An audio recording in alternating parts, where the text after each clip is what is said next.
ಶ್ರೀ ಗುರುಭ್ಯೋ ನಮಃ ಪರಮ ಗುರುಭ್ಯೋ ನಮಃ ಶ್ರೀಮದಾನಂದ ತೀರ್ಥ ಭಗವತ್ಪಾದಾಚಾರ್ಯ ಗುರುಭ್ಯೋ ನಮಃ ವ್ಯಾಸಾಯ ಭವನಾಶಾಯ ಶ್ರೀಶಾಯ ಗುಣರಾಶಯೇ ಹೃದ್ಯಾಯ ಶುದ್ಧ ವಿದ್ಯಾಯ ಮಧ್ವಾಯ ಚ ನಮೋ ನಮಃ ನ ಮಾಧವ ಸಮೋ ದೇವೋ ನ ಚ ಮಧ್ವ ಸಮೋ ಗುರುಃ ನ ತದ್ವಾಕ್ಯ ಸಮಂ ಶಾಸ್ತ್ರಂ ನ ಚ ತಸ್ಯ ಸಮಃ ಪುಮಾನ್ ನಾರಾಯಣಂ ಸುರಗುರುಂ ಜಗದೇಕನಾಥಂ ದತ್ತಪ್ರಿಯಂ ಸಕಲಲೋಕನಮಸ್ಕೃತಂ ಚ ತ್ರೈಗುಣ್ಯವರ್ಜಿತಮಜಂ ವಿಭುಮಾದ್ಯಮೀಶಂ ವಂದೇ ಭವದ್ನಮರಾಸುರಸಿದ್ಧವಂದ್ಯಂ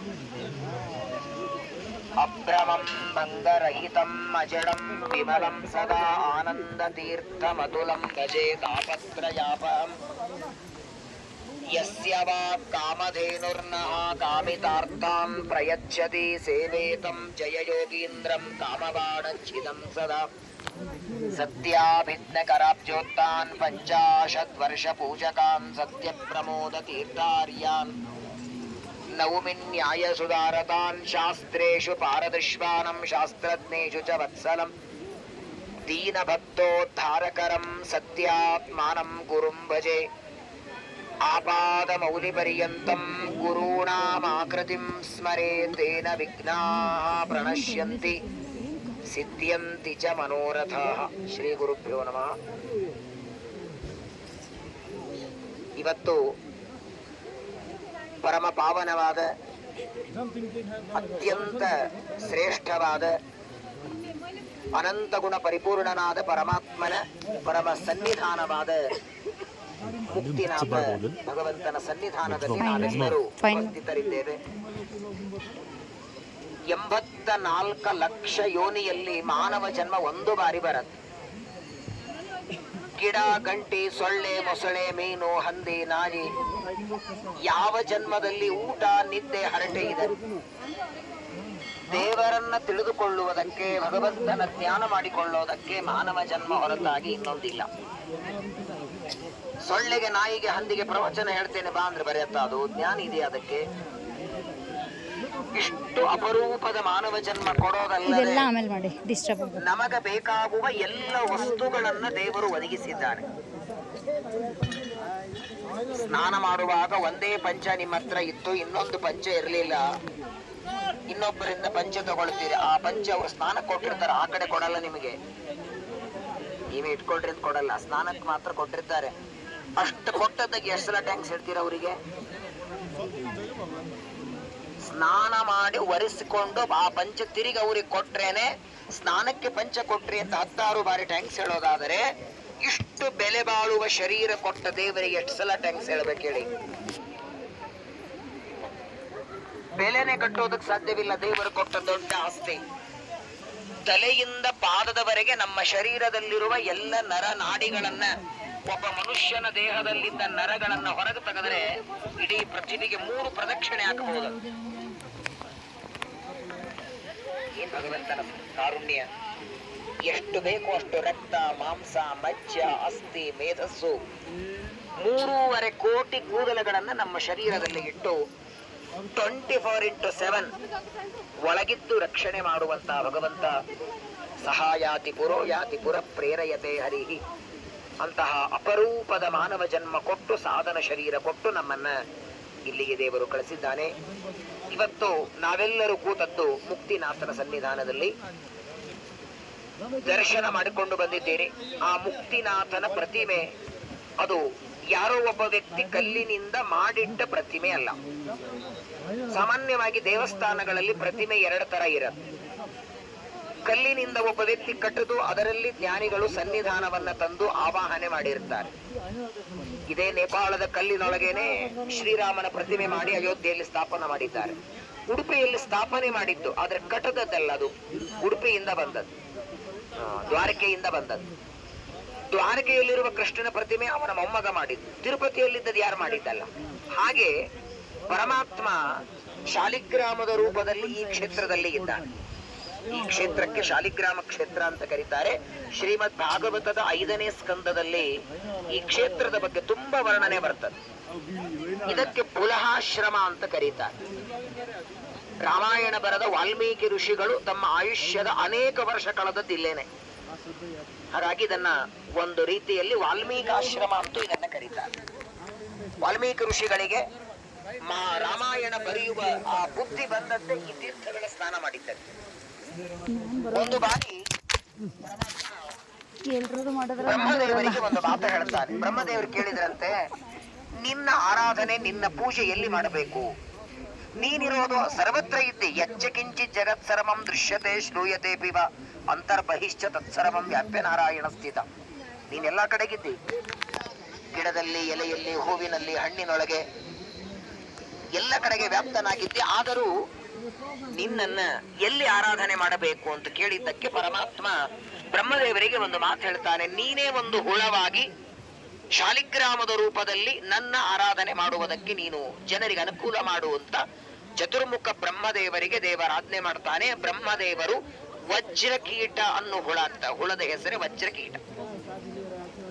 ಸಾಕ್ಷಾತ್ ಚತುರ್ಮುಖ ಬ್ರಹ್ಮದೇವರು ಭಗವಂತನ ಅನುಗ್ರಹದಿಂದ ಆ ಹುಳದ ರೂಪದಲ್ಲಿ ಯಾವ ಕಲ್ಲುಗಳನ್ನ ಚಕ್ರದ ರೂಪದಲ್ಲಿ ಕೊರಿತಾರೆ ಅದನ್ನ ನಾವು ಶಾಲಿಗ್ರಾಮ ಅಂತ ಕರಿತೇವೆ.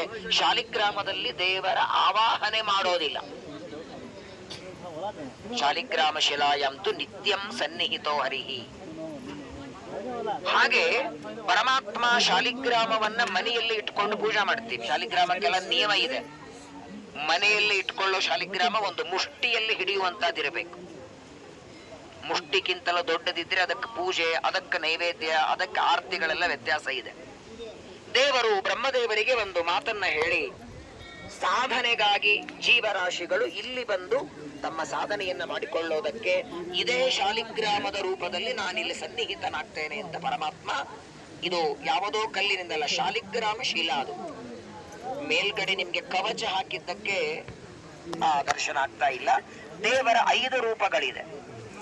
ಜಗತ್ತಿನ ಸೃಷ್ಟಿ ಮಾಡುವುದಕ್ಕೆ ಅನಿರುದ್ಧ ರೂಪ ತಗೊಂಡ, ಸೃಷ್ಟಿ ಮಾಡಿದ ಜಗತ್ತಿನ ರಕ್ಷಣೆ ಮಾಡುವುದಕ್ಕೆ ಪ್ರದ್ಯುಮ್ನನಾದ, ಆ ಜಗತ್ತನ್ನ ಮತ್ತೆ ಪ್ರಳಯ ಮಾಡೋದಕ್ಕೆ ಸಂಕರ್ಷಣನಾದ, ಕೊನೆಗೆ ಜೀವರಾಶಿಗಳಿಗೆ ಮೋಕ್ಷ ಕೊಡೋದಕ್ಕೆ ವಾಸುದೇವನಾದ, ಮೋಕ್ಷದಲ್ಲಿ ಆನಂದ ಕೊಡೋದಕ್ಕೆ ನಾರಾಯಣನಾದ.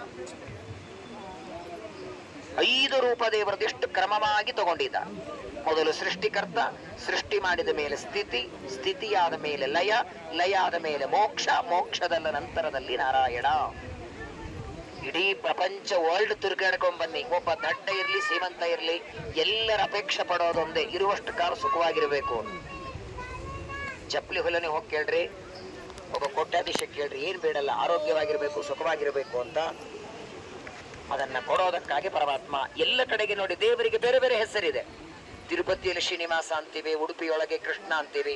ಮತ್ತೆ ವಿಚಿತ್ರ ಅಂದ್ರೆ ಎಲ್ಲ ಕ್ಷೇತ್ರಗಳಲ್ಲಿ ದೇವರು ನಿಂತದ್ದು ಒಂದೊಂದು ರೀತಿಯಲ್ಲಿ. ಇವಾಗ ನಿಮಗೆ ಫೋಟೋ ತೆಗೆಯುವ ಫೋರ್ಸ್ ಕೊಡ್ತೀರಲ್ಲ, ಹಿಂಗೆ ನಿಂತು, ಹಂಗೆ ಯಾರೋ ಫೋಟೋ ತೆಗಿತಾರ ಹಿಂಗ್ ನಿಂತ. ಕಟ್ಟಿಯಲ್ಲಿ ಕರವಿಟ್ಟನು, ಪಂಡರಪುರದಲ್ಲಿ ಹೀಗೆ ನಿಂತಿದ್ದಾನೆ, ಉಡುಪಿಯಲ್ಲಿ ಕಡಗೋಲು ಇಟ್ಕೊಂಡಿದ್ದಾನೆ, ತಿರುಪತಿಯಲ್ಲಿ ಶಂಖಚಕ್ರ ಇದೆ. ಇಲ್ಲಿ ಮುಕ್ತಿನಾಥಲ್ಲಿ ನೀವು ನೋಡಿ ಭಗವಂತನದು. ಯಾರಾದರೂ ಏನಾದರೂ ಬೇಡಿದರೆ ನಾವು ಕೊಡ್ತೀವಿ, ಹೆಂಗೆ ಹಿಂಗೆ ತಾನೇ ಕೊಡೋದು. ಮುಕ್ತಿನಾಥನ ಮೂಲ ಪ್ರತಿಮೆ. ಒಂದು ಬಾರಿ ಕವಚ ಎಲ್ಲ ತೆಗೆದಾಗ ನೋಡಿ, ದೇವರಂತಾನೆ, ಇಡೀ ಜಗತ್ತೊಳಗೆ ಹೋಗಿ ಬಾ ನೀನು, ನಿನಗೆ ಮನೆ, ಹೊಲ, ಅನ್ನ, ನೀರು, ವಸ್ತ್ರ ಕೊಡೋರಿದ್ದಾರೆ, ಕೊನೆಗೆ ಶಾಶ್ವತವಾದ ಮೋಕ್ಷ ಕೊಡೋ ನಾನು. ಅದಕ್ಕೆ ಅವನ ಹೆಸರೇ ಮುಕ್ತಿ. ಎಲ್ಲರೂ ಅಪೇಕ್ಷೆ ಪಡೋದನ್ನ ಅನಂತ ಕಾಲದವರೆಗೆ ಎಲ್ಲಿ ನಮ್ಮನ್ನ ಸುಖವಾಗಿ ಇಟ್ಟು ಪರಮಾತ್ಮ ಅನುಗ್ರಹವನ್ನ ಮಾಡ್ತಾನೆ. ಅದನ್ನ ದೇವರು ಮಾಡಿಟ್ಟದ್ದು. ವಿಶೇಷವಾಗಿ ಸ್ನಾನ, ದೇವರ ಪೂಜೆ ಮಾಡಬೇಕಾದ್ರೆ ನಾವು ಮಡಿಯಿಂದ ಮಾಡಬೇಕು. ಮಡಿ ಅಂದ್ರೆ ಏನು? ತಲೆ ಮೇಲೆ ನೀರು ಹಾಕೊಂಡ್ರೆ ಮಡಿ ಆಯ್ತಾ? ತಲೆ ಮೇಲೆ ನೀರು ಹಾಕೊಂಡ್ರೆ ಮಡಿ ಅಲ್ಲ. ಮನಸ್ಸು ಶುದ್ಧವಾಗಿರ್ಬೇಕು. ಮನ ವಶವಾಗದು, ತನು ಮಡಿಯಾಗದು. ಹಾಗಾಗಿ ಮನಸ್ಸಿನಲ್ಲಿದ್ದ ಮುಸುರೆ ತೊಳೆಯುವವರೆಗೆ ತನು ಮಡಿಯಾಗಲ್ಲ. ಆ ಮನಸ್ಸಿನ ಮುಸುರೆ ತೊಳೆಯೋದಕ್ಕೆ ನೀರಿನಿಂದ ಸಾಧ್ಯ ಇಲ್ಲ. ಬಟ್ಟೆ ಒಗೆಯೋದಕ್ಕೆ, ಪಾತ್ರೆ ತಿಕ್ಕೋದಕ್ಕೆ ಬೇರೆ ಬೇರೆ ಫಿನೈಲ್ ಬಂದಿದೆಯಲ್ಲ, ಹಂಗೆ ಮನಸ್ಸಿನ ಶುದ್ಧತೆಗೆ ದೇವರಿಟ್ಟದ್ದು ಈ 108 ಕುಂಡಗಳ ಸ್ನಾನ. ಇದೊಂದು ಅದ್ಭುತವಾದ ಸಾಧನೆ ಇದೆ. ಆ ನೀರು ಎಲ್ಲಿಂದ ಬರುತ್ತೆ? ನಿಮಗೆ ಬರೋದು ಅಲ್ಲಿಂದ ಗೊತ್ತು, ಅಲ್ಲಿ ಎಲ್ಲಿಂದ ಬರುತ್ತೆ? ಏನ್ ದೇವರ ಚಿಂತ್ಯಾತ್ಮಕ ಶಕ್ತಿ. 10 ವರ್ಷ ಕೆಳಗೆ ಬಂದವರು ಕೇಳಿ ಹೀಗೆ ಇತ್ತು, ಇಷ್ಟೇ ನೀರು ಬೀಳ್ತಿತ್ತು ಅಂತಾರೆ. ಇನ್ನು 20 ವರ್ಷ ಆದ ಮೇಲೆ ಬಂದ ಮೇಲೆ ಅವರು ಕೇಳಿ ಹೀಗೆ ಇರುತ್ತೆ. ಸಾಕ್ಷಾತ್ ಪರಮಾತ್ಮ ಶಾಲಿಗ್ರಾಮ ರೂಪದಲ್ಲಿ ಇದ್ದು ತಾನೇ ನಿರ್ಮಾಣ ಮಾಡಿದಂತಹ ಒಂದು ದೊಡ್ಡದಾದ ತೀರ್ಥಗಳು. ವಾಸ್ತವಿಕವಾಗಿ ತೀರ್ಥ ಸ್ನಾನಗಳ ಬಗ್ಗೆ ಅನೇಕ ಮಾತುಗಳ ಶಾಸ್ತ್ರದಲ್ಲಿ ಹೇಳ್ತವೆ. ಇದೇ ನಿಮಗೆ 108 ಕುಂಡಗಳು ಕಾಣುತ್ತವಲ್ಲ, 108 ತೀರ್ಥಗಳು. ಒಂದೊಂದು ತೀರ್ಥದ ಕೆಳಗಿದ್ದು ಒಂದೊಂದು ಸಂಕಲ್ಪ ಬೇರೆ ಬೇರೆ ಇದೆ. ಒಂದು ತೀರ್ಥದ ಕೆಳಗೆ ನಿಂತು ಒಂದು ಸಂಕಲ್ಪ ಮಾಡಿ ಅನಂತರ 2ನೇ ತೀರ್ಥಕ್ಕೆ ಹೋಗಬೇಕು. ಅಷ್ಟು ಮಾಡಬರೋದ್ರಲ್ಲಿ ತೀರ್ಥ ಆಗತ್ತೆ. ಹಾಗಾಗಿ ಒಂದು ಸಂಕಲ್ಪವನ್ನ ಮಾಡಿ ಸಾರ್ಧ 3 ಕೋಟಿ ತೀರ್ಥಾನಾಂ ತದ್ ಅಭಿಮಾನಿ ದೇವತಾನಾಂ ತನ್ನಿಯಾಮಕ ಭಗವದ್ರೂಪಾಣಿ ಚ ಅಸ್ಮಿಂಜಲೆ ಆವಾಹಿಷೆ ಸಂಕಲ್ಪದಲ್ಲಿ ಹೇಳ್ತೀವಿ ನಾವು. ಅಂತಹ ಸಾಕ್ಷಾತ್ ಭಗವಂತನ ಪಾದದಿಂದ ಉದ್ಭವಿಸಿದ ತೀರ್ಥಗಳು ಈ ಕ್ಷೇತ್ರದಲ್ಲಿ. ಭಗವಂತನಿಗೆ ನೋಡಿ ಎಂಥ ವಿಚಿತ್ರ ಅಂದ್ರೆ, ಇಲ್ಲಿ ನೋಡಿದರೆ ಕೇವಲ ಕಾಡು ಗುಡ್ಡ, ಇನ್ನು ಆ ಬದರಿಯೊಳಗೆ ಅಕ್ಕಪಕ್ಕ ಅಂಗಡಿ ಆದ್ರೆ ಇದಿಲ್ಲೇನಿಲ್ಲ. ಆ ದೇವಸ್ಥಾನ ಬಿಟ್ಟರೆ ಎಲ್ಲಿ ನೋಡಿದಲ್ಲಿ ಗುಡ್ಡ ಪ್ರದೇಶ. ವಿಶೇಷವಾಗಿ ಏಕಾಂತದಲ್ಲಿ ಸಾಧನೆ ಮಾಡೋದಕ್ಕೆ ದೇವರು ಕೂತಿ. ಅವನೇನು ಸಾಧನೆ ಮಾಡೋದು? ನಿಮ್ಮ ಸಾಧನೆಯನ್ನ ಪರಿಪೂರ್ಣ ಮಾಡಿ ನಿಮಗೊಂದು ಮೋಕ್ಷ ಮಾರ್ಗ ತೋರಿಸ್ತೇನೆ ಅಂತ ದೇವರು ಕೂತಿದ್ದಾನೆ. ಇದೇ ಕ್ಷೇತ್ರದಲ್ಲಿ ವೃಷಭ ಪರಮಾತ್ಮನ ಮಗನಾದ ಭರತ ಚಕ್ರವರ್ತಿ, ಯಾರಿಂದ ನಮ್ಮ ದೇಶಕ್ಕೆ ಭಾರತ ಅಂತ ಹೆಸರು ಬಂತೋ ಆ ಭರತ ರಾಜ ಶಾಲಿಗ್ರಾಮ ಕ್ಷೇತ್ರ ಗಂಡಕಿ ನದಿಯಲ್ಲಿ ಸ್ನಾನವನ್ನ ಮಾಡಿ ಮುಕ್ತಿನಾಥನ ಸನ್ನಿಧಾನದಲ್ಲಿ ತಪಸ್ಸು ಮಾಡಿದ ಕ್ಷೇತ್ರ ಇದು. ಹಾಗಾಗಿ ಎಲ್ಲ ತೀರ್ಥಯಾತ್ರೆಗಳು ಒಂದು ಕಡೆಗಾದರೆ ಮುಕ್ತಿನಾಥ ಯಾತ್ರೆ ಇನ್ನೊಂದು ಕಡೆಗೆ. ಗಂಗಾ ಸ್ನಾನಕ್ಕೆ ಹರಿದ್ವಾರ ಕಾಶಿಗೆ ಮೇಲಿಂದ ಮೇಲೆ ಹೋಗಬಹುದು, ಸ್ನಾನ ಮಾಡಿ ಬರಬಹುದು. ಆದರೆ ಗಂಡಕಿ ಸ್ನಾನ ಮುಕ್ತಿಗೆ, ಮೋಕ್ಷಕ್ಕೆ ದಾರಿ, ಅದು ಮೋಕ್ಷಕ್ಕೆ ಸೋಪಾನ ಅಂತ ಕರಿತೀವಲ್ಲ. ಅಂತಹ ನೋಡಿ, ಈಗ ನಿತ್ಯ ನಾನು ದೇವ್ರ ಪೂಜೆ ಆದ್ಮೇಲೆ ತೀರ್ಥ ಕೊಡ್ತೇನೆ ನಿಮಗೆ.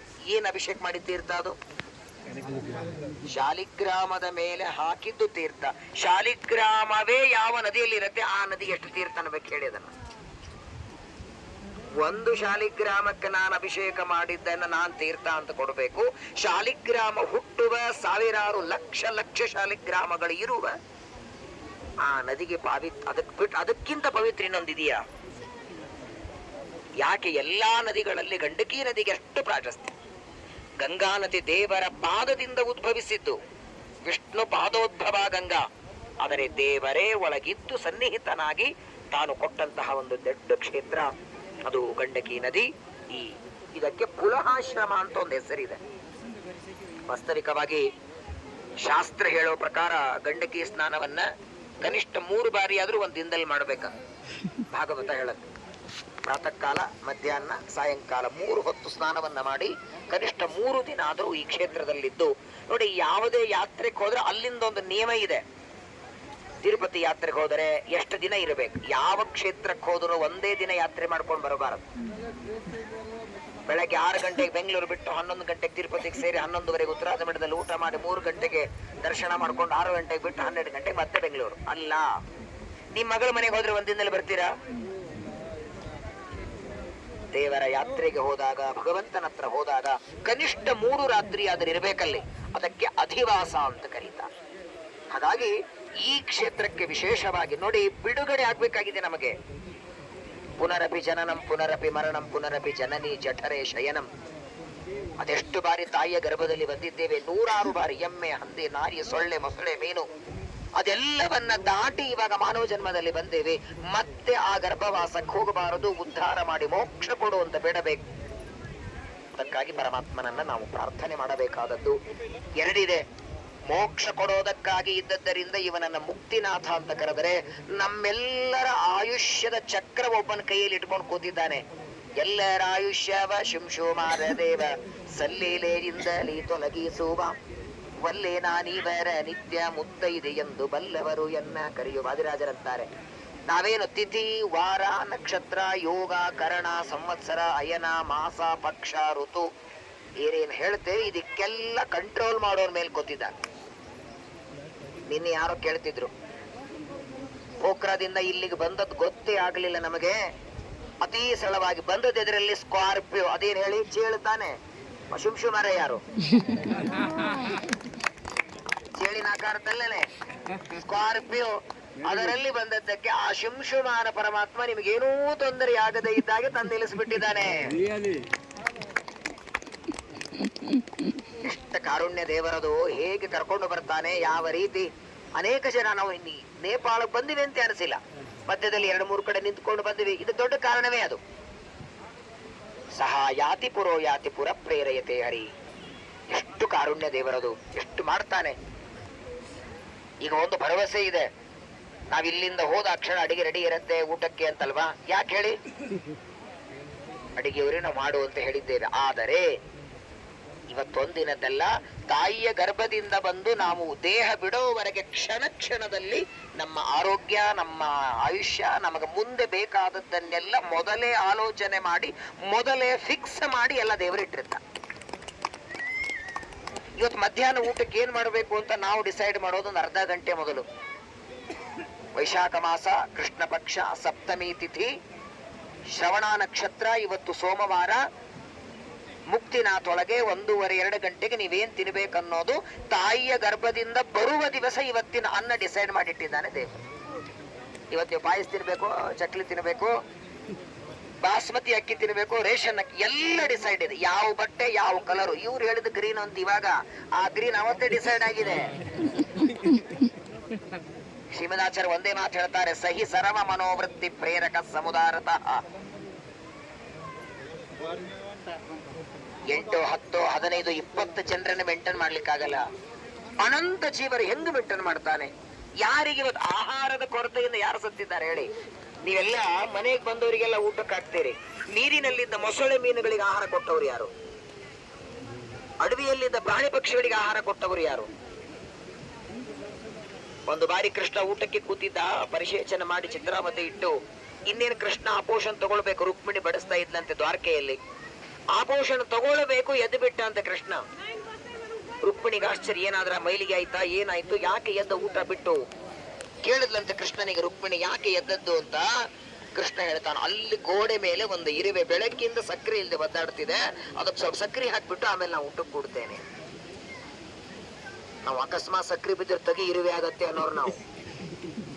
ಇರುವೆಗೆ ಹಾಕೋರಲ್ಲ, ಬೈ ಚಾನ್ಸ್ ಕೈ ಚೆಲ್ಲಿ ಬಿದ್ರೆ ಬೇಗ ಒರೆಸೋ ಇರುವೆ ಆಗತ್ತೆ ಅಂತ. ಅದಕ್ಕೆ ದೇವರನ್ನ ಶ್ರೀಮದಾಚಾರ್ಯ ಕರೆದಿದ್ದಾರೆ ನೋಡಿ. ಅವ್ಯಾಕೃತ ಗೃಹಸ್ಥಾಗೆ ರಮಾ ಪ್ರಣಯಿನೇ. ಅವನು ಗೃಹಸ್ಥ, ನಾವು ಗೃಹಸ್ಥ. ನಮ್ಮ ಮನೆ ಪುರತೆ ಗೃಹಸ್ಥರಷ್ಟೇ ನಾವು. ಹೆಂಡತಿ ಮಕ್ಕಳು ಊಟ ಆಯ್ತಾ? 12:30 ಎಲೆ ಹಾಕೋ, ಬೇಗ ಬಾಗಿಲು ಹಾಕೋ, ಊಟಕ್ಕೆ ಕೊಡೋಣ ಅಂತಾರೆ. ಹಿಂದೆಲ್ಲ ಬಾಗಿಲು ತೆಗಿತಿದ್ರಂತೆ, ಯಾಕಂದ್ರೆ ಅವಾಗಲೇ ಅತಿಥಿಗಳು ಬರೋದು. ಅನಂತ ಜೀವರಾಶಿಗಳಿಗೆ ಅವರವರಿಗೆ ಬೇಕಾಗುವ ಆಹಾರದ ವ್ಯವಸ್ಥೆಯನ್ನ ಮಾಡ್ತಾನೆ. ಆದ್ದರಿಂದಲೇನೆ ಪರಮಾತ್ಮನಿಗೆ ಅನೇಕ ಹೆಸರುಗಳು,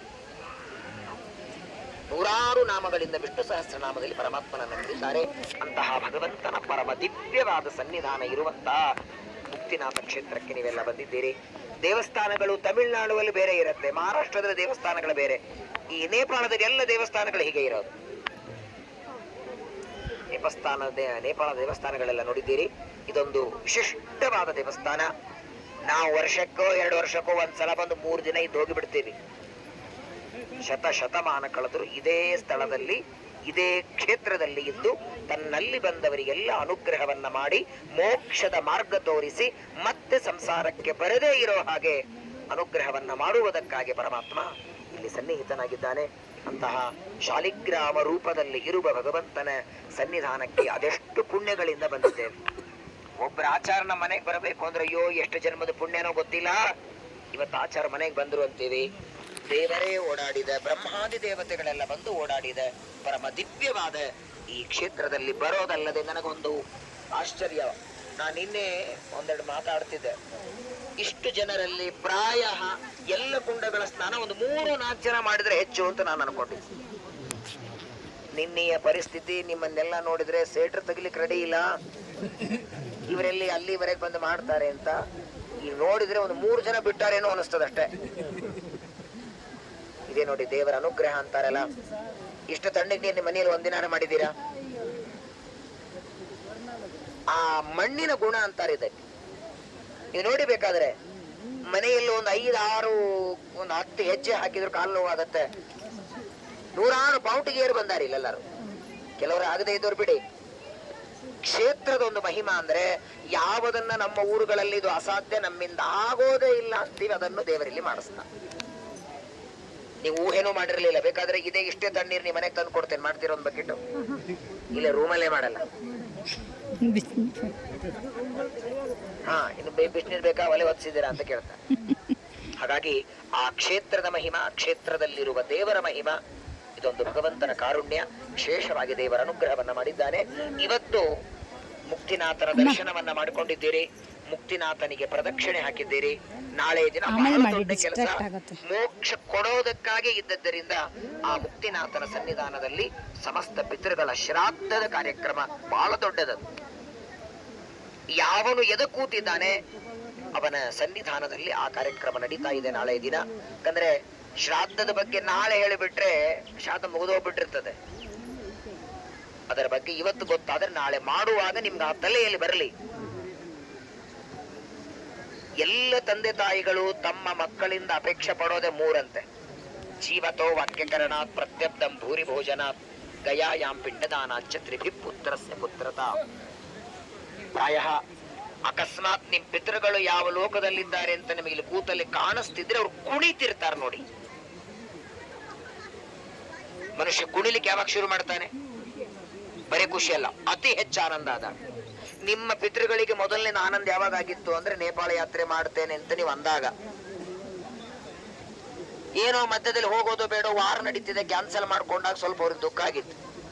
ಹೋಗೋದಂತ ಡಿಸೈಡ್ ಮಾಡಿದ್ರೆ ಇನ್ನೂ ಖುಷಿ ಆಯ್ತು, ಇಲ್ಲಿ ಬಂದ್ರೆ ಇನ್ನೂ ಆನಂದ ಆಯ್ತು. ಈ ತೀರ್ಥಗಳಲ್ಲಿ ಮುಳುಗಿದಿರಿ, ನಾಳೆ ನೀವು ಗಂಡಕಿ ನದಿಯ ಪಕ್ಕದಲ್ಲಿ ಶ್ರಾದ್ದ ಮಾಡ್ತೀರಂದ್ರೆ ಏನ್ರಿ ಅವ್ರಿಗೆ ಅಪೇಕ್ಷೆ ಇರುತ್ತೆ? ವಿಚಾರ ಮಾಡಿ. ಇಲ್ಲಿಂದ ಹೋದ ಮೇಲೆ ಪಿಂಡ ಕಟ್ಟಲ್ಲ, ಪಿಂಡ ಕಡುವುದಕ್ಕೆ ಏನು, ಪಿಂಡ ಕಟ್ಟೋದಕ್ಕೆ ಇಷ್ಟ ಅನ್ನ ತಗೊಂಡಿರ್ತಿರಲ್ಲ, ಇಷ್ಟೇ ಅನ್ನ, ಹುಳಿ ಇಲ್ಲ, ಸಾರ ಇಲ್ಲ, ನಿಮ್ಮ ಮೇಲೆ ಹಾಕತ್ತೆ, ಅಷ್ಟೇ ತಿಂದು ತೃಪ್ತಿ ಕೊಡೋಣ. ಒಬ್ಬರಾದ್ರೂ ಕೈ ಮೇಲೆ ಮಾಡಿ ನೋಡೋಣ. ಮೇಡಮ್ ಪಲ್ಯ ಮಾಡಿಸಿಲ್ಲ, ಮೇಡಮ್ ಚಟ್ನಿ ಮಾಡಿಸಿಲ್ಲ, ಮೇಡಮ್ ಸಾರು ಮಾಡಿಸಿಲ್ಲ ಅಂತೀವಿ. ಕೊಡೋದೇನು ಪಿತೃಗಳಿಗೆ? ನಾವು ಒಂದು ಇಷ್ಟು ಪಿಂಡ, ಅದರಲ್ಲಿ ಎಳ್ಳು, ಅಷ್ಟಕ್ಕೂ ತೃಪ್ತಿ ಪಟ್ಟು ಅನುಗ್ರಹ ಮಾಡ್ತಾರಲ್ಲ, ಅವ್ರ ಕಾರುಣ್ಯಕ್ಕೆ ಏನನ್ನಬೇಕು ಹೇಳಿ? ಅದೇ ಅನ್ನದಲ್ಲಿ ಎಳ್ಳು ಹಾಕಿ ಕಳಿಸಿ ತಿಂತೀವ ನಾವು. ಏನ್ ಕೊಡ್ತೀವಿ ಮಹತ್ವದ್ದಲ್ಲ, ಎಷ್ಟು ಕೊಡ್ತೀವಿ ಮಹತ್ವದ್ದಲ್ಲ, ಹೇಗೆ ಕೊಡ್ತೀವಿ, ಅದಕ್ಕೆ ಅದರ ಹೆಸರೇ ಶ್ರಾದ್ದ. ಶ್ರದ್ಧೆಯಿಂದ ಪಿತೃಗಳಿಗೆ ನೀವು ಕೊಡಿ. ಎಷ್ಟು ಕತೆ ಬೇಕು. ಮೊನ್ನೆ ವೆಂಕಟೇಶ್ ಕಲ್ಯಾಣ ಕೇಳಿದ್ದೀರಿ.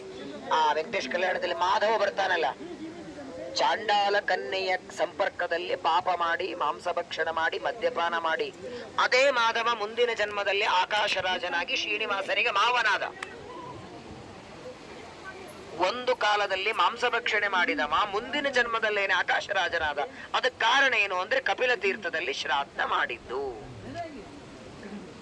ಶ್ರಾದ್ದದ ಮಹಿಮೆ ಭೀಷ್ಮಾಚಾರ್ಯ ಹೇಳ್ತಾರೆ ಮಹಾಭಾರತದಲ್ಲಿ. ನಿಮ್ಮೆಲ್ಲರ ವಿಶೇಷವಾದ ಪುಣ್ಯ, ನಿಮ್ಮ ತಂದೆ ತಾಯಿಗಳು ಮಾಡಿದ ಪುಣ್ಯ. ನಾಳೆ ದಿನ ಗಂಡಕಿ ನದಿಯ ಕ್ಷೇತ್ರದಲ್ಲಿ ಶ್ರಾದ್ದವನ್ನ ಮಾಡ್ತಾ ಇದ್ದೀರಿ. ಎಲ್ಲದಕ್ಕೂ ಶ್ರಾದ್ದ ಮಾಡದಿದ್ರೆ ಏನಾಗತ್ತೆ ಅಂತ ಒಂದು ಪ್ರಶ್ನೆ ಧರ್ಮರಾಜ ಕೇಳ್ತಾನೆ. ಲಿಸ್ಟ್ ಕೊಟ್ಟಿದ್ದಾರೆ ಭೀಷ್ಮಾಚಾರ್ಯರು. ಇವತ್ತಿನ ನೂರಾರು ಸಾವಿರಾರು ಲಕ್ಷ ಸಮಸ್ಯೆಗಳಿಗೆ ಪಿತೃಪೂಜಾನ್ನ ಕುರುವಂತೆ ಯಥೋಕ್ತಂ ಚಾಷ್ಟಕಾದಿ ಮಹಾಭಾರತ ಒಂದೇ ಮಾತು ಹೇಳ್ಬಿಟ್ಟು ಅಂತಹ ವಿಶಿಷ್ಟವಾದ ಪುಣ್ಯ ಸಂಪಾದನೆ ಮಾಡುವುದಕ್ಕಾಗಿ ಕ್ಷೇತ್ರದಲ್ಲಿ ಬಂದು, ಶಾಲಿಗ್ರಾಮ ಕ್ಷೇತ್ರದಲ್ಲಿ, ಇದೇ ಕ್ಷೇತ್ರದಲ್ಲೇನೆ 3 ಹೊತ್ತು ಸ್ನಾನ ಮಾಡ್ತಾ ಒಂದು ದಿನ ಅರ್ಘ್ಯವನ್ನ ಕೊಡುವಾಗ ಒಂದು ಗರ್ಭಿಣಿ ಜಿಂಕಿ ನೀರು ಕುಡಿಯೋದಕ್ಕೆ ಬಂತು. ಇದೇ ಗಂಡಕಿಯಲ್ಲೇನೆ ಗರ್ಭಿಣಿ ಜಿಂಕೆ ನೀರು ಕುಡಿಯೋದಕ್ಕೆ ಬಂತು. ಆ ಗರ್ಭಿಣಿ ಹಾರಬೇಕಂದಾಗ ಗರ್ಭಕೂಸು ನೀರಲ್ಲಿ ಬಿತ್ತು. ಅದನ್ನ ಎತ್ತೋದಕ್ಕೆ ಭರತ ಚಕ್ರವರ್ತಿ ಹೋಗ್ತಾನೆ. ಆ ಜಿಂಕೆ ಮೋಹಕ್ಕೆ ಬಲಿಯಾಗಿ ಜನ್ಮಾಂತರದಲ್ಲಿ ಜಿಂಕೆಯಾಗಿ ಇದೇ ಪರಿಸರದಲ್ಲಿ ಓಡಾಡಿದ್ದವ. ಮತ್ತೆ ಅವನು ಜಡಭರ್ತನಾದದ್ದು ಇದೇ ಕ್ಷೇತ್ರದಲ್ಲಿ ಅನ್ನೋದಕ್ಕಾಗಿ ಪ್ರಾಯ ಯಾವ ಹೊರದೇಶಕ್ಕೆ ಯಾರು ಹೋಗಬಾರದು ಅಂತಿದೆ, ಬ್ರಾಹ್ಮಣ್ಯ ಹೋಗತ್ತೆ ಅಂತ. ಈ ಕ್ಷೇತ್ರಕ್ಕೆ ಯತಿಗಳು ಬರೋದಕ್ಕೆ ಇದೊಂದೇ ಕಾರಣ. ನೇಪಾಳ ಮೊದಲೆಲ್ಲ ಒಂದೇ ಇತ್ತು, ಈಗ ನೇಪಾಳ ಬೇರೆ ಆದರೂ ಯತಿಗಳು ಇಲ್ಲಿ ಬರೋದಕ್ಕೆ ಒಂದೇ ಕಾರಣ. ಪುರಾಣದಲ್ಲಿ, ಸ್ಕಂದ ಪುರಾಣದಲ್ಲಿ, ಪದ್ಮ ಪುರಾಣದಲ್ಲಿ, ಭಾಗವತದಲ್ಲಿ ಈ ಕ್ಷೇತ್ರದ ಮಹಿಮೆ, ಕ್ಷೇತ್ರದಲ್ಲಿ ಒಂದು ಉಪವಾಸ ಮಾಡ್ಬೇಕಂತ ಹೇಳ್ತಾರೆ. ನಾನು ಬಾಳ ಹೇಳೋದಿಲ್ಲ, ಆಗದೆ ಇರೋದೆಲ್ಲ ಹೇಳಿ ಆಮೇಲೆ ನೀವೆಲ್ಲ ಗೊಂದಲಕ್ಕೆ ಬಿಡಬೇಡಿ. ಒಂದು ಉಪವಾಸ ಮಾಡ್ಬೇಕಂತೆ, ನೆಲದ ಮೇಲೆ ಮಲಗಬೇಕಂತೆ. ಆರೋಗ್ಯವಾಗಿದ್ರು ಸಾಕು, ಪರವಾಗಿಲ್ಲ. ಎಷ್ಟು ಸಾಧ್ಯವಾಗುತ್ತೋ ಕ್ಷೇತ್ರದಲ್ಲಿ ಸ್ನಾನ ಮಾಡಿದ್ದೀರಿ. ನೈವೇದ್ಯದ ಅನ್ನ ಊಟ ಮಾಡ್ತಿದ್ದೀರಿ, ಬಹಳ ದೊಡ್ಡದು. ನೈವೇದ್ಯದ ಅನ್ನ, ಹೊಟ್ಟೆಯಲ್ಲಿ ತೀರ್ಥ, ಮೇಲೆ ಭಾಗವತಾದಿ ಪ್ರವಚನ ನಡೀತಾ ಇದೆ. ಇದು ನಿಜವಾದ ಸಾರ್ಥಕವಾದ ಯಾತ್ರೆ. ಇದೇ ರೀತಿ ಪರಮಾತ್ಮ ಮುಂದೆ ನಿಮ್ಮ ಮಕ್ಕಳಿಗೆ ಮೊಮ್ಮಕ್ಕಳಿಗೆಲ್ಲ ಇದೇ ಧರ್ಮ ಮಾರ್ಗದಲ್ಲಿ ಪ್ರಚೋದನೆಯನ್ನು ದೇವರು ಮಾಡಲಿ. ಮತ್ತೆ ಮತ್ತೆ ಮುಕ್ತಿನಾಥನ ಸನ್ನಿಧಾನದಲ್ಲಿ ಶಾಲಿಗ್ರಾಮ ಕ್ಷೇತ್ರಕ್ಕೆ ಬರುವಂತೆ, ಶಾಲಿಗ್ರಾಮದ ಸನ್ನಿಧಾನದಲ್ಲಿ ಭಗವಂತನ ಆರಾಧನೆ ಮಾಡುವಂತೆ ದೇವರು ಅನುಗ್ರಹವನ್ನ ಮಾಡಲಿ ಅಂತ ದೇವರಲ್ಲಿ ಪ್ರಾರ್ಥನೆ ಮಾಡ್ತಾ, ಎಲ್ಲ ಕಡೆ ಹೋದಾಗ ಪ್ರಾಯ ಏನೋ ಒಂದು ಅಪೇಕ್ಷೆ ಇರ್ತದೆ, ಈ ಕ್ಷೇತ್ರದಿಂದ ಏನಾದರೂ ಒಯ್ಬೇಕು ಕೇಳ್ತಾರಲ್ಲ. ನಿಮಗೆ ತಿರುಪತಿಗೆ ಹೋದ್ರೆ ಯಾರಿಗೆ ಏನು ಪ್ರಸಾದ ತಂದ್ರೇನು ಅಂತ ಕೇಳ್ತಾರೆ. ಹಂಗೆ ಮುಕ್ತಿನಾಥಕ್ಕೆ ಹೋದಾಗ ಏನ್ ತಂದ್ರಿ, ಪ್ರಾಯ 90% ನೀವು ಹೋಗ್ತೀರಂದಾಗ್ಲಿ ಶಾಲಿಗ್ರಾಮ ತಗೊಂಬರಿ ಅಂತ ಎಲ್ಲರೂ ಹೇಳಿರ್ತಾರೆ ನಿಮಗೆ. ಈ ಕ್ಷೇತ್ರದಲ್ಲಿ ವಿಶೇಷವಾಗಿ ಇನ್ನೇನು ಇಲ್ಲಿಂದ ಒಯ್ಯೋದು ಬೇಡ ನೋಡಿ. ಯಾವಾಗ್ಲೂ ಯಾವುದೇ ಕ್ಷೇತ್ರಕ್ಕೆ ಬಂದ್ರೆ ಯಾವುದು ನಮ್ಮಲ್ಲಿ ಸಿಗಲ್ಲ ಅದನ್ನು ಒಯ್ಬೇಕು. ಅದೇ ಸರ, ಅದೇ ನೆಕ್ಲೆಸ್, ಅದೇ ಮತ್ತೆ ಅಲ್ಲಿಗಿಲ್ಲೇ ಬರ್ಬೇಕು ನೀವು, ಅಲ್ಲಿ ಮನುಷ್ಯರಮ್ಮ ಸಿಗತ್ತಲ್ಲ. ಹಾಗಾದ್ರೆ ನಮ್ಮಲ್ಲಿ ಸಿಗದೆ ಇರುವ ದೊಡ್ಡ ಸಂಪತ್ತು, ಎಂದಿಗೂ ನಾಶವಾಗದಿರುವ ದೊಡ್ಡ ಸಂಪತ್ತು ಭಗವಂತನ ಕಾರುಣ್ಯ, ದೇವರ ಅನುಗ್ರಹ, ಅದಕ್ಕೆ ಬೇಕಾಗುವ ದೇವರ ಜ್ಞಾನ. ಅದನ್ನು ಕೊಡೋದಕ್ಕಾಗಿ ಪರಮಾತ್ಮ ಸನ್ನಿಹಿತನಾಗಿದ್ದಾನೆ. ಅಂತಹ ಮುಕ್ತಿಪ್ರದನಾದ ನಾರಾಯಣನ ಸನ್ನಿಧಾನದಲ್ಲಿ ನಾವೆಲ್ಲರೂ ಪ್ರಾರ್ಥನೆ ಮಾಡ್ತಾ, ಆಯುಷ್ಯ ಎಷ್ಟಿದೆ ಗೊತ್ತಿಲ್ಲ, ಹಿಂದೆ ಯಾವ ಜನ್ಮ ಬಂದಿತ್ತು ನೆನಪಿಲ್ಲ. ನೆನಪಿದೆಯಾ? ಇವತ್ತು ಸೋಮವಾರ, ಹೋದ್ ಸೋಮವಾರ ಏನು ಊಟ ಮಾಡಿರಿ ಅಂತ ಗೊತ್ತಿಲ್ಲ. ಹಿಂದೆ ಯಾವ ಜನ್ಮ ಬಂದಿತ್ತು ನೆನಪಿಲ್ಲ, ಮುಂದೆ ಯಾವ್ದು ಬರೋದಿದೆ ಗೊತ್ತಿಲ್ಲ.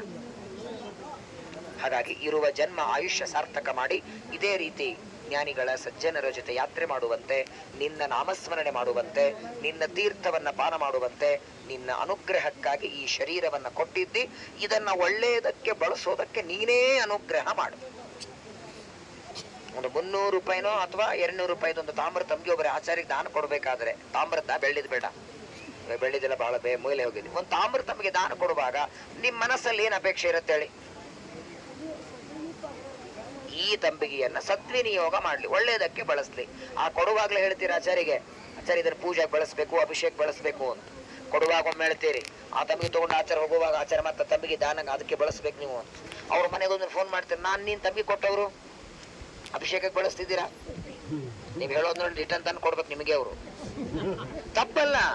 ಒಂದು ಪಂಚೆ ದೋತರ ಒಂದು ತಮ್ಮಿಗೆ ಕೊಡಬೇಕಾದಾಗ ಅದನ್ನು ಒಳ್ಳೇದಕ್ಕೆ ಬಳಸ್ರಿ ಅಂತ ಅಪೇಕ್ಷೆ ಪಡ್ತೀವಲ್ಲ, 300 ರೂಪಾಯಿ ತಮ್ಗೆ ಕೊಡಬೇಕಾದ್ರೆ ಒಳ್ಳೇದಕ್ಕೆ ಬಳಸ್ಲಿ ಅಂತ ಅಪೇಕ್ಷೆ ಪಡಬೇಕಾದ್ರೆ ಬೆಲೆನೇ ಕಟ್ಟೋದಕ್ಕೆ ಸಾಧ್ಯ ಇಲ್ಲಿರುವ ಶರೀರ ಕೊಡುವಾಗ ಈ ಶರೀರ ಒಳ್ಳೇದಕ್ಕೆ ಬಳಸುವಂತ ದೇವರ ಅಪೇಕ್ಷೆ ಪಡೋದ್ರಲ್ಲಿ ತಪ್ಪಿದೆಯಾ? ಯಾವುದಕ್ಕೆ ಬೆಲೆ ಕಟ್ತೀರಿ ಹೇಳಿ? ನಮ್ಮ ತಲೆಯಲ್ಲಿ ಮೆದುಳು ಕಿತ್ತಿ ಒಬ್ಬರಿಗೆ ಕೊಡಿ, ನೀವು ಮಾರಾಟಕ್ಕಿಡಿ 9-10 ಕೋಟಿ ರೂಪಾಯಿ ಬರತ್ತೆ. ಒಬ್ಬ ವ್ಯಕ್ತಿ ಮೊನ್ನೆ ಒಬ್ಬ ರಿಸರ್ಚ್ ಮಾಡಿ ಹಾಕಿದ್ದ ವಾಟ್ಸಪ್ ಅಲ್ಲಿ, ತಲೆಯಿಂದ ಕಾಲುವರೆಗೆ ಒಂದೊಂದು ತೆಗೆದು ಮಾರಿದ್ರೆ ಏನ್ ಬರ್ಬೋದು, ಟೋಟಲ್ ಮಾಡಿ ಕೆಳಗೆ ಹಾಕಿದ್ದ. ಕಣ್ಣು ಮಾರಿದ್ರೆ ಎಷ್ಟು ಬರುತ್ತೆ, ಕಿಡ್ನಿ ಮಾರಿದ್ರೆ, ಲಿವರ್ ಮಾರಿದ್ರೆ, ಲಂಗ್ಸ್ ಮಾರಿದ್ರೆ. ಬೆಲೆನೇ ಕಟ್ಟೋದಕ್ಕೆ ಸಾಧ್ಯವಿಲ್ಲ. ದೇವರಂತಾನೆ, ನೀನ್ ಬೆಲೆ ಕೊಡೋದು ಬೇಡ, ಸ್ನಾನ ಮಾಡಿ ನನ್ನ ತಲೆ ಮೇಲೆ ಅಭಿಷೇಕ ಮಾಡಿ ನೀರ್ ಮಾಡು, ಅದನ್ನ ನೀನ್ ಕಟ್ಟೋ ವಾಟರ್ ಬಿಲ್ಲು, 5 ಬತ್ತಿದ ಮಂಗಳಾರತಿ ಮಾಡು, ಅದೇ ಕರೆಂಟ್ ಬಿಲ್ಲು. ನೀನ್ ತಿನ್ನೋದೆಲ್ಲ ನನಗೆ ಕೃಷ್ಣಾರ್ಪಣ ಅಂತ ಸಮರ್ಪಣೆ ಮಾಡಿ ತಿನ್ನು, ಏನು ಬೇಡ. ಹಾಗಾಗಿ ಅವನ ಕೊಟ್ಟ ಶರೀರ ಅವನ ಸಾಧನೆಗೆ, ಅವನ ಕಥಾಮೃತ ಶ್ರವಣಕ್ಕೆ, ಅವನ ನಾಮಸ್ಮರಣೆಗೆ ಉಪಯೋಗವಾಗುವಂತೆ ಪರಮಾತ್ಮ ಅನುಗ್ರಹವನ್ನ ಮಾಡಿ ಆ ಮುಕ್ತಿನಾಥ ಪರಮಾತ್ಮ ಎಲ್ಲರಿಗೂ ಸದ್ಬುದ್ಧಿಯನ್ನ ಕೊಟ್ಟು ನಿರಂತರವಾಗಿ ಇದೇ ರೀತಿ ನಮ್ಮಿಂದ ತೀರ್ಥಯಾತ್ರೆ ಮಾಡಿಸ್ತಾ ದೇಹ ಶಕ್ತಿ ನೋಡಿ 3 ಬಲ ಬೇಕು. ಒಂದು 25 ಕೆಜಿ ಚೀಲ ಎತ್ತಬೇಕಾದ್ರೆ ದೇಹದಲ್ಲಿ ಬಲ ಇದ್ರೆ ಸಾಕು, ಬೇರೆದೇನ್ ಬೇಡ. ಅದೇ ಒಂದು ಏಕಾದಶಿ ಮಾಡ್ಬೇಕಾದ್ರೆ ದೇಹ ಬಲ ಇದ್ರೆ ಸಾಲಲ್ಲ. ನಾಡಿದ್ದಿನ 23ನೇ ತಾರೀಕಿದೆ, ಇವತ್ತೇ ಮೇಡಮ್ ಏನ್ ಮಾಡಿಸ್ತಾರೋ ಇಲ್ಲೋ ಹೆಂಗ, ಮತ್ತೆ ಏಕಾದಶಿ ಮನೆಯಲ್ಲಿದ್ರೆ ಬೇರೆ, ಇವತ್ತೇ ಗ್ರಹಣ ಶುರು ಆಗ್ಬಿಟ್ಟಿರ್ತದೆ. ಅಯ್ಯೋ ಬಿಡಿ, ನಮ್ ಅದಕ್ಕೆ ಕೆಲವರು ಅವಳಗ್ ಹೊರಗೆ ತೆಗದೇ ಇಲ್ಲ, ಅದು ಯಾವತ್ತು ಬೇಕಲ್ಲ. ಚೀಲ ಎತ್ತೋದಕ್ಕೆ ದೇಹ ಬಲ ಇದ್ರೆ ಸಾಕು, ಏಕಾದಶಿ ಮಾಡೋದಕ್ಕೆ ಮನೋಬಲ ಬೇಕು, ದೇವರನ್ನ ತಿಳ್ಕೊಳ್ಳೋದಕ್ಕೆ ಜ್ಞಾನ ಬಲ. 3 ಬಲಗಳು ಪರಿಪೂರ್ಣವಾಗಿದ್ರೆ ನಮ್ಮ ಸಾಧನೆ ಆಗತ್ತೆ. ಅದು 3 ಬಲವನ್ನ ಕೊಟ್ಟು ನಮ್ಮಿಂದ ಜ್ಞಾನ ಸಾಧನೆಯನ್ನ ದೇವರು ನಿತ್ಯದಲ್ಲಿ ಮಾಡಿಸ್ಲಿ ಅಂತ ಮುಕ್ತಿನಾಥನಲ್ಲಿ ಪ್ರಾರ್ಥನೆಯನ್ನ ಮಾಡ್ತಾ ಸಮಸ್ತ ಯಾತ್ರಿಕರಿಗೆ ವಿಶೇಷವಾಗಿ ದೇವರ ಅನುಗ್ರಹ ಆಗಲಿ. ನೋಡಿ ಎಷ್ಟು ಆರೋಗ್ಯವಾಗಿದ್ದೀರಿ. ಆ 108 ಕುಂಡ ಸ್ನಾನ ಮಾಡಿ ತಣ್ಣಗೆ ಏನೂ ಇಲ್ಲ. ನೀವು ನಿಮ್ಮ ಮನೆಗೆ ಮುಟ್ಟೋವರೆಗೂ ನೀವು ಇದೇ ರೀತಿ ಆರೋಗ್ಯವಾಗಿದ್ದು ಪರಮಾತ್ಮನ ಅನುಗ್ರಹ ನಿಮ್ಮೆಲ್ಲರ ಮೇಲೆ ಸದಾಕಾಲ ಇರಲಿ ಅಂತ ಹೇಳ್ತಾ, ಮತ್ತೆ ನಾಳೆಗೆ ಅವಕಾಶ ಸಿಕ್ಕರೆ ಶ್ರಾದ್ದಗಳ ಬಗ್ಗೆ 2 ಮಾತುಗಳನ್ನು ಹೇಳಲೇಬೇಕು. ಸಾಯಂಕಾಲ ಇದ್ರೆ ಸಾಯಂಕಾಲ ಶ್ರಾದ್ದ, ಕೆಲವರು ಶ್ರಾದ್ದ ಬಿಡ್ತಾರೆ, ಅಥವಾ ಕೆಲವರು ಒಂದ್ಸಲ ಮಾಡಿಬಿಟ್ಟು ಮತ್ ಮಾಡೋ ಅವಶ್ಯಕತೆ ಇಲ್ಲ ಅಂತ ಹಿಂಗ್ ತಿಳ್ಕೊಂಡಿದ್ದಾರೆ. ಬದರಿ ಗಯಾಕ್ ಹೋಗಿ ಮಾಡಿ ಬಂದ್ರೆ ಮತ್ ಮಾಡ್ಬೇಕಾಗಿಲ್ಲ ಅಂತ, ಅದ್ರ ಬಗ್ಗೆ 1-2 ಮಾತು ಹೇಳಬೇಕಾಗಿದೆ. ದೊಡ್ಡ ಪ್ರಧಾನವಾದದ್ದು ಅಂದ್ರೆ ಇಲ್ಲಿ ಶ್ರಾದ್ದದಲ್ಲಿ ಪಿಂಡ ಇಟ್ರೆ ಅವ್ರಿಗೆ ಹೇಗೆ ಹೋಗತ್ತೆ, ಇವತ್ತು ಅದೊಂದು ಎಷ್ಟು ಆಗಿದೆ ಅಂದ್ರೆ ಅದೊಂದು ತಪ್ಪರಿದೆ. ಅವ್ರು ಆಚರಿಗೊಂದು ಟೈಮ್ ಕೆಲಸ ಇಲ್ಲ. ಈಗ ಅಲ್ಲಿ ಅವ ಗಣೇಶನ ಅಡಿಗೆವನು ಆಚಾರ ಅಡಿಗೆ ಆಗಿದೆ ಅಂತ ಅಲ್ಲಿ ಎಲೆ ಹಾಕ್ತಾನೆ, ಇಲ್ಲಿ ಕೂತು ಊಟ ಮಾಡ್ತೀರಾ? ಎಲೆ ಎಲ್ಲಿರಬೇಕು? ಊಟ ಮಾಡೋನು ಎದುರುಗಡೆ ಇರಬೇಕು. ಶ್ರಾದ್ದ ಮಾಡೋನು ಇಲ್ಲಿದ್ದಾನೆ. ಯಾರು ಸಲುವಾಗಿ ಮಾಡ್ತಾನೆ ಅವ್ರು ಎಲ್ಲಿದ್ದಾರೆ? ಎಲ್ಲಿದ್ದಾರೆ ಗೊತ್ತಿಲ್ಲ. ಒಬ್ಬ ವ್ಯಕ್ತಿ ಹೋದ್ರೆ ಒಂದು ವಾರಕ್ಕೆ ಒಂದು ಫೋಟೋ ಮಾಡಿಸ್ಬಿಟ್ಟು ಕೆಳ ಕೈಲಾಸವಾಸಿ ವೈಕುಂಠವಾಸಿ ಇವರೇ ಕೈಲಾಸಕ್ಕೆ ಹೋಗಿ ರೂಮ್ ಬುಕ್ ಮಾಡಿ ಕೊಟ್ಟೋರಂಗ್ ಹಾಕಿರ್ತಾರೆ. ಅಲ್ರಿ ಅವನು ಒಂದು ಯಮಲೋಕಕ್ಕೆ ಹೋಗೋದೇ ಒಂದು ವರ್ಷ ಬೇಕು, ಆನ್ ದ ವೇ ಇರ್ತಾನೆ. ಇಲ್ಲಿಂದ ದೇಹ ಬಿಟ್ಟ ಮೇಲೆ ಅವ್ರು ಎಲ್ಲಿ ಹೋಗ್ತಾರೆ ಗೊತ್ತಿಲ್ಲ. ಗರ್ಭಿಣಿ ಸೊಸೆ ಗರ್ಭಿಣಿ ಇರ್ತಾಳೆ, ಗಂಡ ಆಯ್ತಾನ ಮಾವ ಬಂದ್ರು, ಎಲ್ಲಿಂದ ಬರ್ತಾನೆ ಮಾವ? ಯಾವ ವ್ಯಕ್ತಿ ಎಲ್ಲಿದ್ದಾನೆ ಅಡ್ರೆಸ್ಸೇ ಗೊತ್ತಿಲ್ಲ. ನೀವು ಇಲ್ಲಿಟ್ಟು ಕೊಟ್ಟು ಪಿಂಡ ಅಲ್ಲಿ ಹೆಂಗ್ ಹೋಗತ್ತೆ? ಇದ್ರ ಬಗ್ಗೆ ಒಂದೆರಡು ಮಾತು ನಾವು ತಿಳ್ಕೊಳ್ಳೇಬೇಕು. ಶ್ರಾದ್ದ ಏನು, ಶ್ರಾದ್ದದ ಮಹತ್ವ ಏನು, ಎಳ್ಳು ಯಾಕೆ ಬಳಸಬೇಕು, ಪಿಂಡಗಳ ಯಾಕೆ, ಅದನ್ನ ಹಿಂಗ್ ಗುಂಡು ಯಾಕೆ ಕಟ್ಟೋದು? ನಾವು ತಿನ್ನುವಾಗ ಹಿಂಗ್ ಗುಂಡು ಕಟ್ಟಿ ಯಾಕೆ ತಿನ್ನಬಾರದು? ಪಿಂಡ ತಿಂದಂಗೆ. ಶ್ರಾದ್ದ ದಕ್ಷಿಣಕ್ಕೆ ಮುಖ ಮಾಡಿ ಯಾಕೆ ಮಾಡಬೇಕು? ದರ್ಪೆ ಯಾಕೆ ಬೇಕು ಶ್ರಾದ್ದಕ್ಕೆ? ಶ್ರಾದ್ದ ಊಟಕ್ಕೆ ಹೋಗ್ಬೇಕು ಹೋಗಬಾರದು? ಶ್ರಾದ್ದ ಊಟಕ್ಕೆ ಅಯ್ಯೋ ನಾವು ಬರಲ್ಲ, ನಿಮ್ಗೆ ಪಿಂಡ ಹಾಕ್ತಾರ, ಯಾಕೆ ಹೋಗ್ಬಾರ ಶ್ರಾದ್ದ ಊಟಕ್ಕೆ? ಕೆಲವು ಮಾತುಗಳು ಅನಿವಾರ್ಯ ತಿಳ್ಕೊಳ್ಳಬೇಕು. ಕೆಲವರಿಗೆ ಅದರ ಬಗ್ಗೆ ಏನೂ ಗೊತ್ತಿಲ್ಲದೆ ಶ್ರಾದ್ದ ಬಿಡ್ತಿದ್ದಾರೆ. ಹಾಗಾಗಿ ಸಾಯಂಕಾಲ ಸಮಯ ಇದ್ರೆ ಅದರ ಬಗ್ಗೆ ಇನ್ನಷ್ಟು ತಿಳಿಯೋಣ. ನೋಡಿ, ಒಂದು ಮಾತು ಹೇಳ್ತಾರೆ, ಶಾಸ್ತ್ರ ಹೇಳುತ್ತೆ, ಮಾಡೋ ಆಚರಣೆ ಆಮೇಲೆ ಮೊದಲು ತಿಳ್ಕೊಳ್ರಿ ಅಂತ. ಜ್ಞಾನ ಇದ್ರೆ ಇವತ್ತಿಲ್ಲ ನಾಳೆ ಬದಲಾವಣೆ ಆಗತ್ತೆ. ಕೊನೆಯವರೆಗೂ ಗೊತ್ತೇ ಇಲ್ಲ ಅಂದ್ರೆ ನಮ್ಗೆ ಗೊತ್ತೇ ಇಲ್ಲ ಅಂತ ಆಗತ್ತೆ. ಹಾಗಾಗಿ ತಿಳ್ಕೊಳ್ಳೋಣ, ತಿಳಿದದ್ದನ್ನು ಆಚರಣೆ ಮಾಡ್ಲಿಕ್ಕೆ ಪ್ರಯತ್ನ ಮಾಡೋಣ. ದೇವರ ಗುರುಗಳ ಅನುಗ್ರಹದಿಂದ ಈ ಯಾತ್ರೆ ನಿರ್ವಿಘ್ನವಾಗಲಿ, ಭಗವಂತನ ಸ್ಮರಣೆಯಾಗಲಿ. ಮತ್ತೆ ಅವಕಾಶ ಇದ್ದಾಗೆಲ್ಲ ಭಾಗವತದ ಒಂದೊಂದು ಮಾತುಗಳನ್ನ ಶ್ರವಣ ಮಾಡಿ ದೇವರಿಗೆ ಸಮರ್ಪಣೆ ಮಾಡೋಣ.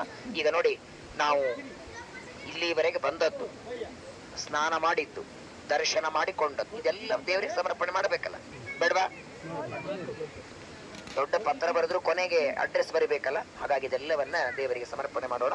ಯಸ್ಯ ಸ್ಮೃತ್ಯ ಸದಾ ಮುಕ್ತ್ಯ ತಪಃ ಸ್ನಾನ ಪೂಜಾ ಪಾರಾಯಣ ಪ್ರದಕ್ಷಿಣ ಪ್ರವಚನ ಸರ್ವಕರ್ಮ ಕ್ರಿಯಾದಿಷು ನ್ಯೂನಂ ಸಂಪೂರ್ಣತಾಂ ಯಾತಿ ಸತ್ಯೋ ವಂದೇ ತಮಚ್ಯುತಂ ಮಂತ್ರಹೀನಂ ಕ್ರಿಯಾಹೀನಂ ಭಕ್ತಿಹೀನಂ ಶ್ರದ್ಧಾಹೀನಂ ಬುದ್ಧಿಹೀನಂ ಮಂತ್ರಹೀನಂ ಜ್ಞಾನಹೀನಂ ತಪೋಹೀನಂ. ಮೂರು ಹೇಳಿರ್ತೀವಿ ನಾವು. ಭಕ್ತಿಹೀನಂ ಇದೆಲ್ಲ ಹೀನೇ ಇದರಲ್ಲಿ. ನಾವು ಮಾಡೋದ್ರೊಳಗೆ ಎಲ್ಲಾನು ಹೀನೇ ಇದೆ. ಆದರೂ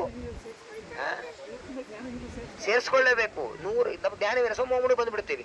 ಜ್ಞಾನಹೀನಂ ತಪೋಹೀನಂ ಕ್ರಿಯಾಹೀನಂ ಮಂತ್ರಹೀನಂ ಶ್ರದ್ಧಾಹೀನಂ, ಎಲ್ಲದಕ್ಕಿಂತ ದೊಡ್ಡದು ಸತ್ಪಾತ್ರಹೀನಂ. ಯಾರು ಸಿಕ್ಕಿರ್ತಾರೆ?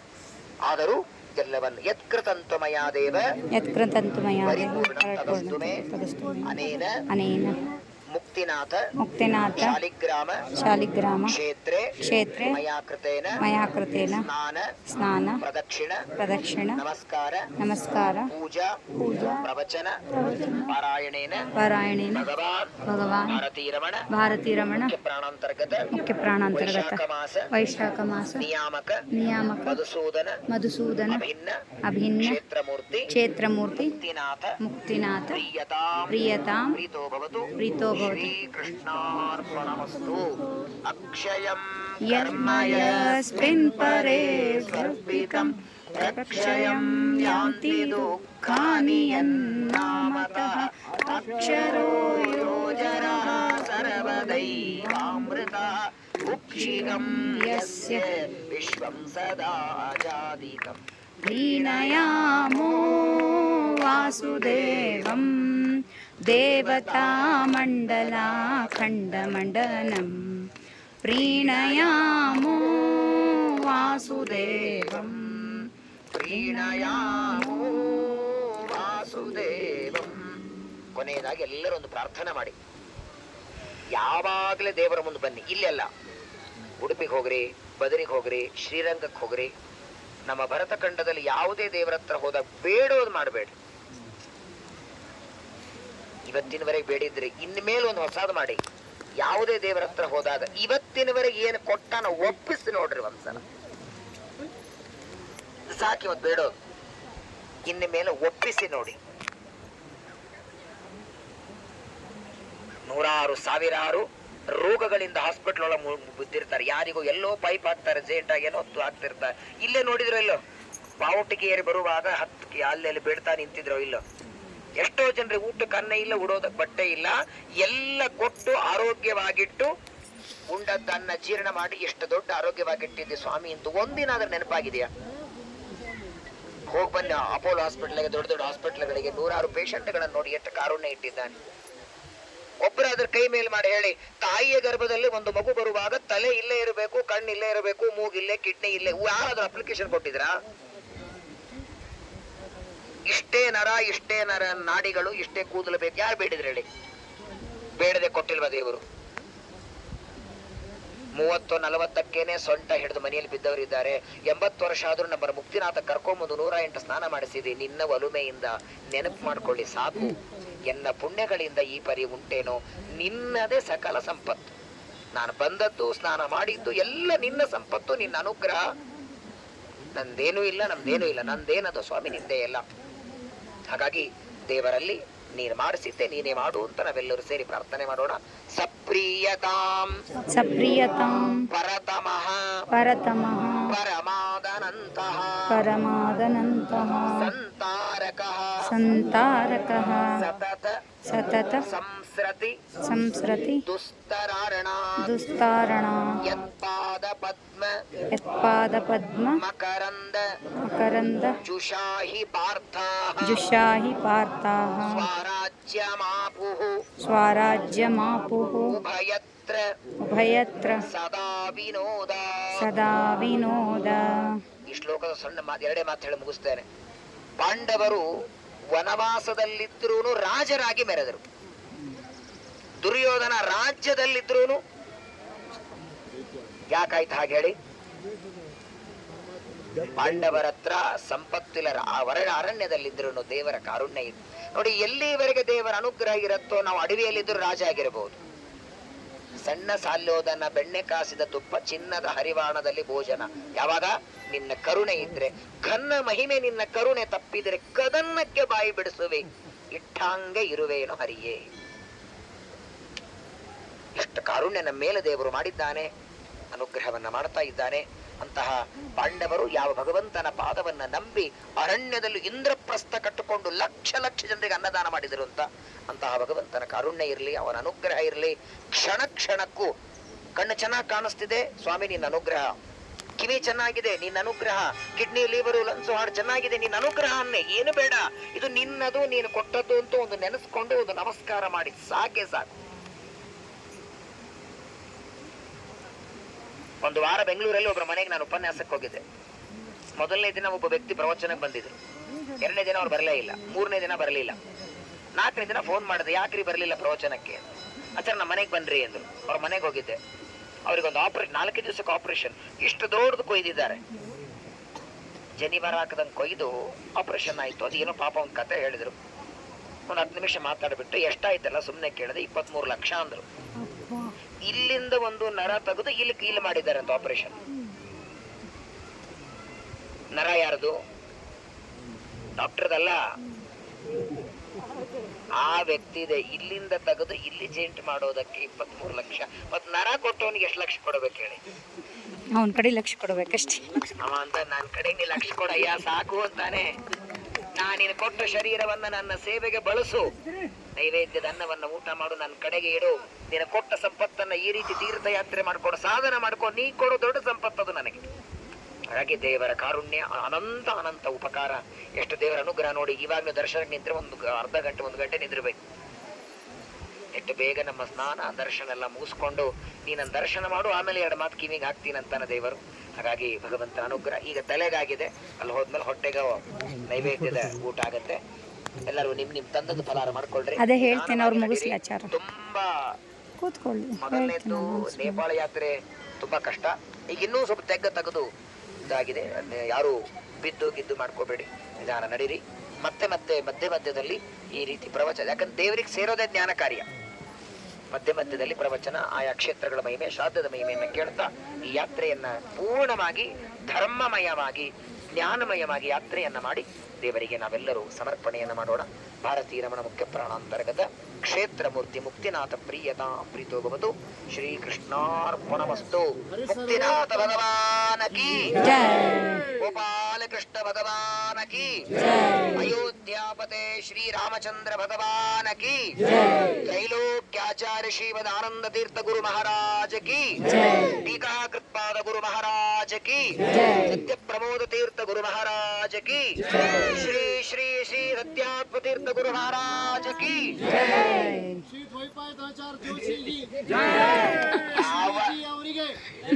ಯಾವ ತಂದೆನೂ ತಮ್ಮ ಮಕ್ಕಳನ್ನ ಇಷ್ಟು ಮಾಡಲ್ಲ, ಅಷ್ಟು ಅನುಗ್ರಹ ನಮ್ಮ ಸ್ವಾಮಿಗಳು ಮಾಡ್ತಾರೆ. ಈ ಸಂದರ್ಭದಲ್ಲಿ ಅವರನ್ನ ಸ್ಮರಣೆ ಮಾಡದಿದ್ರೆ ನಮ್ಮಷ್ಟು ಪಾಪಿಗಳೇನೊಬ್ಬರು. ಎಷ್ಟು ಕರುಣೆ ಅಂದ್ರೆ, ನೇಪಾಳ ಯಾತ್ರೆ ಹೋಗಿ ಬರ್ತೇನೆ ಅಂತಂದ್ರೆ ಏನ್ ಹೆಂಗ್ ಹೋಗ್ತೀರಾ, ಎಲ್ಲಿಂದ ಹೋಗ್ತೀರಾ, ಎಷ್ಟು ಜನರಿಗೆ ಕರ್ಕೊಂಡು ಹೋಗ್ತಿದ್ದೀರಿ, ಎಷ್ಟು ಅನುಗ್ರಹ ಮಾಡಿ ರಾಮದೇವರ ಸ್ಮರಣೆ ಮಾಡಿ ದೇವರ ಸ್ಮರಣೆ ಮಾಡಿ ಅಷ್ಟು ಬಂತು. ಅವ್ರು ಕೊಡುವಾಗ ಹೇಳುವಾಗ ನಿರ್ವಿಘ್ನ ಆಗ್ಲಿ, ನಿಂದ ಮಾತ್ರ ಅಲ್ಲ ನಿನ್ ಜೊತೆಗೆ ಬರೋರ್ದೆಲ್ಲ ನಿರ್ವಿಘ್ನ ಆಗ್ಲಿ ಅಂತಾರೆ. ಇವತ್ತಿನವರೆಗೆ ನಾವು ಮಾಡಿದ ಎಲ್ಲಾ ಯಾತ್ರೆಗಳಲ್ಲಿ ಯಶಸ್ಸು ಕಂಡದ್ದು ಆ ಶ್ರೀರಾಮನ ಪಾದ ಮುಟ್ಟಿ ಪೂಜಾ ಮಾಡಿದ ಸ್ವಾಮಿಗಳ ಮಂತ್ರಾಕ್ಷತೆ ಪ್ರಭಾವ. ಇದೆಲ್ಲ ಕ್ರೆಡಿಟ್ ಅವರಿಗೆ ಸೇರಬೇಕು. ಯಾಕಂದ್ರೆ ದೇವರು ಡೈರೆಕ್ಟ್ ತಗೊಳ್ಳಲ್ಲ, ಗುರುಗಳ ದ್ವಾರ ತಗೋತಾನೆ. ನಮ್ಮ ಗುರುಗಳು ಸತ್ಯಾತ್ಮರು, ಅವರಲ್ಲಿ ಅಂತರ್ಯಾಮಿಯಾಗಿ ವಾಯುದೇವರು, ಅವರಲ್ಲಿ ಅಂತರ್ಯಾಮಿಯಾಗಿ ಮುಕ್ತಿನಾಥ ಭಗವಂತನೇ ಈ ಯಾತ್ರೆ ಮಾಡಿಸಿದ್ದು. ಯಾರನ್ನ ಯಾರು ಹೊಗಳಬೇಕಾಗಿಲ್ಲ. ಇಲ್ಲಿ ದೈವರಾಚಾರ್ಯರು ಅಶ್ವಿನಿ ಇಬ್ರು ನಿಮಿತ್ತ ಮಾತ್ರ, ದಾರಿ ತೋರಿಸೋದಕ್ಕೆ ನಿಮಿತ್ತ ಮಾತ್ರ. ದೇವರು ಬುದ್ಧಿ ಕೊಟ್ಟಿದ್ದಾನೆ, ಅದನ್ನ ಒಳ್ಳೇದಕ್ಕೆ ಅವಳು ಬಳಸ್ತಿದ್ದಾಳೆ. ಮಾಡಿದ ಶ್ರಮ ಇದೆ, ಟೆನ್ಷನ್ನು ಶ್ರಮ ಬೇಕಾದಷ್ಟಿದೆ, ದೇವರು ಅವಳಿಗೆ ಕೊಟ್ಟಿದ್ದಾನೆ, ಮಾಡುತ್ತಿದ್ದಾಳೆ. ಆದ್ರೆ ಇದೆಲ್ಲ ನಿರ್ವಿಘ್ನವಾಗಿ ಯಶಸ್ಸು ಕಂಡದ್ದು ಗುರುಗಳ ಮಂತ್ರಾಕ್ಷತೆ, ದೇವರ ಅನುಗ್ರಹ. ಇದೆಲ್ಲವನ್ನ ನಮ್ಮ ಗುರುಗಳಲ್ಲಿ ಸಮರ್ಪಣೆಯನ್ನು ಮಾಡ್ತಾ ಮತ್ತೆ ಯಾತ್ರೆ ಮುಗಿಸ್ಕೊಂಡು ಹೋದ ಮೇಲೆ ಮತ್ತೊಂದು ಸಲ ಸ್ವಾಮಿಗಳಿಗೆ ಭೇಟಿಯಾಗಿ ನಿಮ್ಮ ಅನುಗ್ರಹದಿಂದ ಚೆನ್ನಾಗಾಯಿತು ಅಂತ ಅವರಿಗೆ ಸಮರ್ಪಣೆಯನ್ನು ಮಾಡೋಣ. ಅವರ ಅನುಗ್ರಹ, ಅವರ ಅಂತರ್ಯಾಮಿ ದೇವರ ಅನುಗ್ರಹ ಸದಾಕಾಲ ನಮ್ಮಲ್ಲಿ ಇರಲಿ ಅಂತ ದೇವರಲ್ಲಿ ಪ್ರಾರ್ಥನೆ ಮಾಡೋಣ. ಜೈ ಶ್ರೀರಾಮ್, ಜೈ ಜೈ ಶ್ರೀರಾಮ್.